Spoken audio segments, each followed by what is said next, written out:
અતિથિગણ, ગ્રામજનો તેમજ વહાલા બાળકો બધાને હું નતમસ્તક થઈને પ્રણામ કરું છું. આપણે બધાએ એક અવલોકન કર્યું હશે કે કોરોના કાળ પછી હાર્ટ એટેક અને હાઇપરટેન્શનના કેસ ખૂબ જ વધી રહ્યા છે. એનું કારણ એ છે કે વધુ પડતી વ્યસ્તતા, અતિ વ્યસ્તતા અને વધારે પડતું હુંનું ટેન્શન, વગર કામનું ટેન્શન.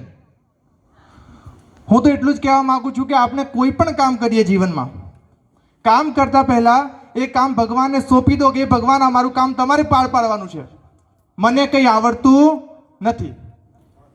પછી જુઓ આપણું કામ કેવું સફળ રહે. हमारे साथ श्री रघुनाथ तो किस बात की चिंता, हमारे साथ श्री रघुनाथ तो किस बात की चिंता, शरण में रख दिया जब माथ तो किस बात की चिंता, हमारे साथ श्री रघुनाथ तो किस बात की चिंता, शरण में रख दिया जब माथ तो किस बात की चिंता. किया करते हो तुम दिन रात क्यों बिन बात की चिंता, किया करते हो क्यों दिन रात तुम बिन बात की चिंता, तेरे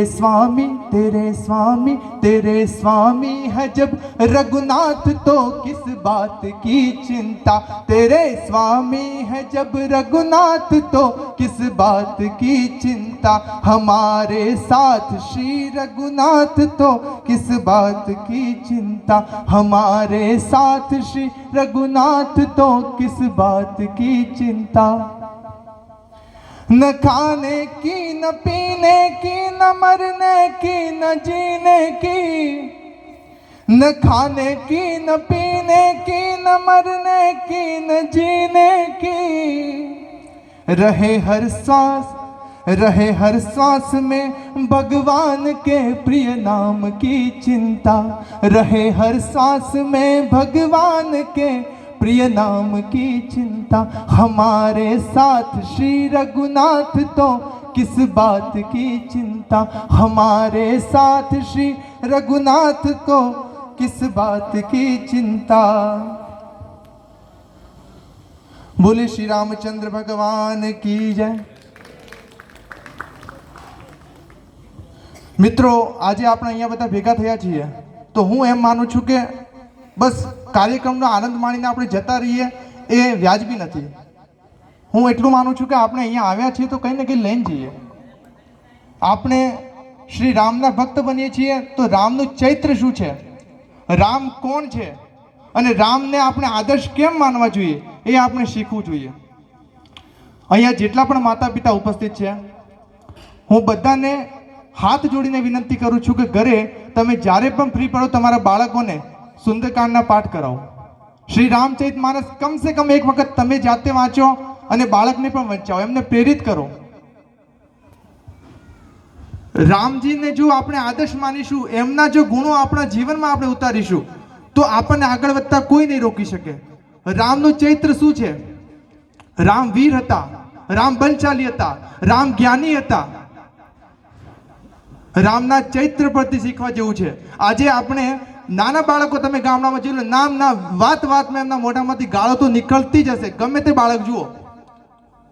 અને ગાળમાં તમે જુઓ દરેકમાં મા અને બહેન, માતા અને બહેન એમનું નામ જ હશે.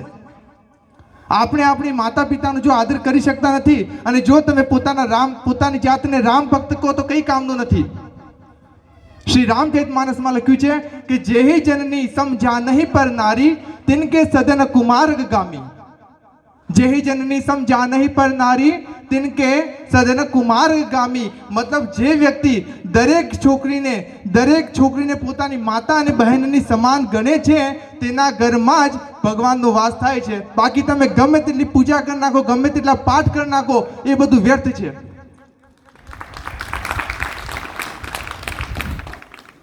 હું મારી વાતને અહીંયા વિરામ આપું છું. દરેક માતા પિતાને હાથ જોડીને એટલી જ વિનંતી કરું છું કે તમારા ઘરમાં તમારા જે બાળકો છે એમને ખૂબ જ સારા સંસ્કાર આપો, એમને દુરાચારથી બચાવો. અત્યારે આપણે કોઈ પણ લગ્ન પ્રસંગ હોય અને ગમે તે શુભ કામ હોય તો આપણે કહીએ આજે મારે પાર્ટી કરવી છે. પાર્ટીમાં તમે શું કરો છો? પાર્ટીમાં તમે અત્યારે આપણે ગુજરાતમાં દારૂબંધી હોવા છતાં પણ દરેક લગ્ન પ્રસંગમાં મોસ્ટલી, દરેક નથી કહેતો પણ મોસ્ટલી લગ્ન પ્રસંગમાં દારૂની પેટીઓ મંગાવવામાં આવે છે અને એ વાતને તમે અવગણી નહીં શકો. દરેક ઘરમાં ક્યાંક ને ક્યાંક બાળકો કેકના બહાને કે કોઈ પણ એક બોલિવૂડના ટ્રેન્ડના કારણે બાળક માંસાહાર કરતો થઈ ગયો છે. જો તમારામાં જો કોઈ દયા નથી, દયાનો ભાવ નથી, તો તમે પછી તમે રામ રામ રામ રામ ગમે તેટલું કરો એ અર્થવિહીન છે. ભગવાનમાં શું હતી? દયા હતી. રામમાં શું હતી? દયા હતી. શું આપણામાં દયા છે ખરા? તમે એક જીવને જો જીવ નથી માનતા, આજે તમે વિચારી લો કે તમારું કોઈ બાળક છે, તમારા બાળકને તમારી આગળ જો કાપવામાં આવે, એના ટુકડા કરવામાં આવે, અને પછી કોઈ કહે કે ચલો આજ તો હમ इसको ખાएंगे, आज हम पार्टी मनाएंगे, तो તમને કેવું દુઃખ થશે? એ વેદના એ પ્રાણી બોલી નથી શકતું, પણ એનામાં જીવ છે, એનામાં ભાવના છે. એમની વેદના પણ આપણે સમજવા જેવી છે મિત્રો. હું એટલું જ કહું છું કે બને ત્યાં સુધી આપણા મહેન્દ્રશ્રીએ પણ કીધું અને હું પણ કહું છું કે દારૂ, માંસ, મચ્છી કોઈ પણ વ્યક્તિ જાતથી ઊંચું નથી હોતું. દરેક વ્યક્તિ પોતાના કર્મોથી મહાન બને છે. શબરી કોણ હતી? ભીલની હતી, આદિવાસી જાતિની મહિલા હતી, છતાં પણ એમના ઘરે ભગવાને ચાલીને આવવું પડ્યું. નંગે પેર ભગવાને ચાલીને છે ને શબરીના ઘરે આવવું પડ્યું અને એના જૂઠા બેર, એના હેઠા બોર પણ ખાધા. તો તમે કદાચ વિચારી લો કે હું બ્રાહ્મણ છું અને મેં મારા બ્રાહ્મણના ઘરે જન્મ લીધો છે અને હું કર્મ તો ઊંચું છું, મને